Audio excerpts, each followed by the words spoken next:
Овие кебиња останаа да сведочат за поплавата која ноќеска после полнок се случи на клиниката за токсикологија. Лекарски канцелари, болнички соби, ходници и подруми се дел од просториите кои беа поплавени откако пукнал радиатор. Скоро 2 часа течала вода од пукната цевка од парното, поради што бил поплавен третиот кат на клиниката, а водата се слевала се до подрумот, велат од таму. Дежурната екипа веднаш ја повикала техничката служба за одржување на парно, но не успеале да го сопрат истекот на водата во следните 40 на минути, при што повикано е лице од клиниката кое помогнало да се сопре водата од главните вентили. Дел од вработените алармираа дека клиниката не е осигурана.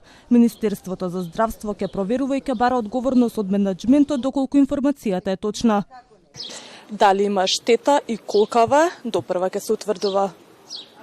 Предходно дел од лекарите алармираа дека организационата директорка без се јази притиска 18 луѓе да се вработат на клиниката за токсикологија, иако за нив нема реална потреба. Министерот за здравство стои на ставот дека по завршување на изборите овие лица ќе бидат вработени и медицинскиот директор Даниел Петровски разрешен.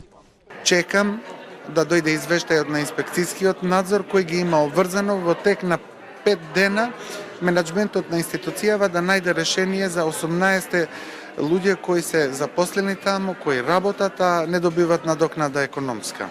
Се обидовме да стапиме во контакт со организационата директорка и да ја прашаме за настанатиот проблем, но не креваше на нашите телефонски повици, а вработените ни кажаа дека таа била на своето работно место.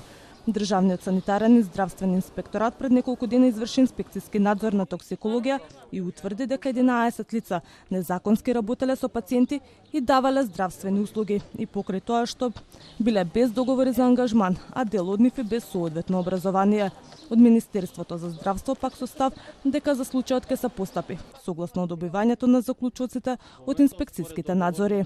Пред само 4 дена токсикологија тресеше скандал кога болничар на клиниката од колега лаборант побарал да лажира резултати, урина со наркотици да замени со чиста.